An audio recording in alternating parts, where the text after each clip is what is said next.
This is lesson 1.6. We're learning how to add and subtract decimals. Okay, let's review the place values that we know. Okay, ones place, tens, hundreds, thousands. Those you guys have been learning since second grade. The decimal is the point that breaks up the whole units. So everything on this side are whole units. And the decimal separates it from the parts. So we're dealing with pieces on this side. So if we have this would mean I have 2 whole units, 3 tenths. That means if I were to split it into 10 pieces, hundreds, this would be split into out of 100, which if you think about it, if this was money, this would be like dimes, and this would be like the pennies. Thousands is down here. That would be out of 1,000. So as you go this way, each piece gets smaller and smaller. So it takes way more of these to make up a whole unit than these. All right, knowing place value is important when we are adding and subtracting. So let's unlock the problem. Amanda and 3 of her friends volunteer at the local animal shelter. One of their jobs is to weigh the puppies and kittens and chart their growth. Amanda's favorite puppy weighed 2 358,000 of a pound last month. If it gained 1 800 pounds, how much does it weigh this month? So we're going to estimate. When we estimate, we just round to the nearest whole unit. So if I'm rounding to the nearest whole unit here, find your place, look next door, 5 or higher, add 1 more. So this is about 2. Find your place, look next door, because I want the whole unit. So I'm going to round that to about 1. So I'm expecting my answer to be around 3 pounds. Now I want you to notice something really important here. If you don't remember anything else, remember that when you add or subtract decimals, you have to line up the decimals, because now you're lining up all the place values. So all the thousands are in one place, all the hundreds, the tenths, and the ones. So here, sometimes I like to put zeros to remind myself that there's 0 in the thousandths place on this number. So from here we just add like we usually would. So 8 plus 0 gives me 8. 5 plus 8 is 13. Regroup 1 to the next place value. 1 plus 3 plus 0 is 4. The decimal point is my dividing line because these are still the parts. And then 2 plus 1 is 3. So our estimate was 3 pounds, which is close to 3 pounds and 438 thousandths of a pound. So the puppy weighs 3 and 438 thousandths of a pound. What's important though is make sure you put your place values together. So number 1 down here, it says look for structure. Is it necessary to write a 0 after 1.08 to find the sum? No, it's not necessary, but it is important to understand that there is nothing in that place value. No, however, we must remember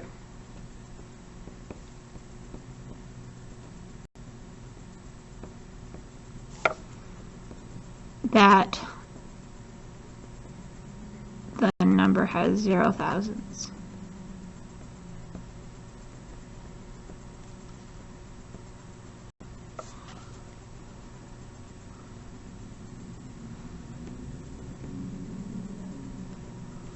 We must line up. Okay, now number 2 says explain how place values can help you add the decimals. We must add the same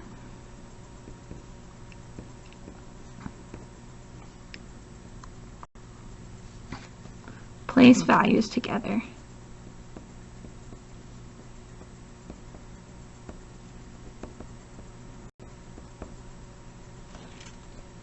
Or else it won't be correct.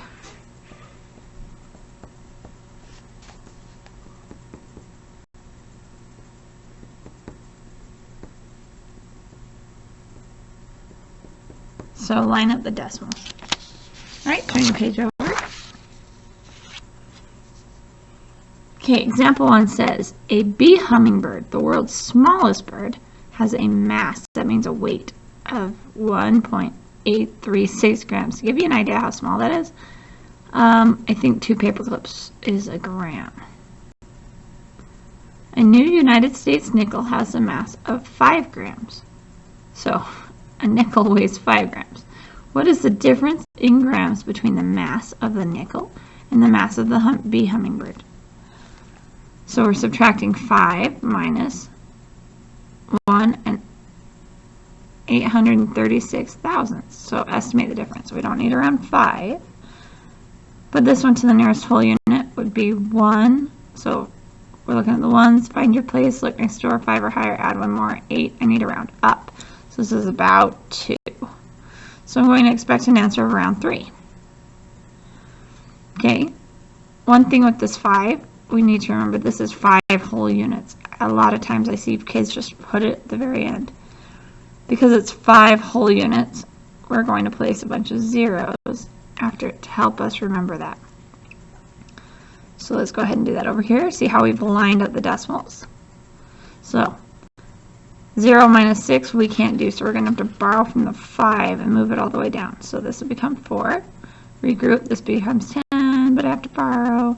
Regroup again, borrow and regroup again. Okay, now I have 10 thousandths minus 6 thousandths is 4 thousandths. 9 minus 3 is 6. 9 minus 8 is 1. Decimal separates our parts from our wholes. And 4 subtract 1 is 3.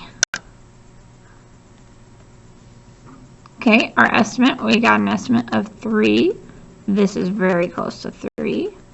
So since the estimate is 3, it is close to 3.164. This answer sounds reasonable. So the mass of the new nickel is 3 grams and 164 thousandths of a gram more than the mass of a bee hummingbird. Now right here it says explain how to use inverse operations to check your answer to 5 minus 1.836. Okay, the opposite of subtraction is addition, so we could add 3.164 plus what we subtracted, which was 1.836, and we can make sure that that works. So if I add this, 6 plus 4 is 10. Regroup 1 over here. 1 plus 6 is 7. 7 plus 3 is 10. Regroup 1 right here. 1 plus 1 is 2. 2 plus 8 is 10. Regroup 1 over here. 1 plus 3 is 4. Plus 1 more is 5. So right there, we can prove that we got the right answer, not just assume that we did. Okay, let's try example 2. So we have a problem with a couple of things in it. It says evaluate this using the order of operations. Okay, order of operations say we have to do our parentheses first, so we're going to do this. So in order to do it accurately, we got to line up the decimals. And notice how they put on a 0 here. So remind us that we have 0 hundredths. Okay, now we're just going to do our math. 0 minus 7 I can't do, so I'm going to borrow from here and make this 4. Now I have 10 minus 7, which is 3. 4 minus 9 I can't do, so I have to borrow and regroup. So this becomes 5. Regroup, this was 14 now. 14 minus 9 is 5. Decimal point separates our parts from our wholes. 5 minus 1 is 4, so we have 4 whole units here. Now that we've done that, we're going to be adding the rest of this expression. So we're going to add this to this. Now here, we've got to make sure we line up our decimals. So this is 4 whole units, 5 tenths, and 3 hundredths. So I'm going to line those up with the tenths and the hundredths. Let's put a 0 here to remind ourselves we have 0 thousandths. 0 plus 1 is 1. 3 plus 6 is 9. 5 plus 4 is 9. decimal point. 4 plus 3 in the ones place is 7. So the value of our expression is 7 whole units and 991 thousandths. All right, remember to line up your decimals. I would like you to practice with 3 problems off of the front side of the homework. So on page 41, I would like you to please try number 2. Remember your order of operations, you got to make sure that you go in the order that they're given to you. Number 8 and number 11. Then, after you've tried those, your spiral review on the back is your homework tonight. So make sure you do 3, 4, 5, and 6.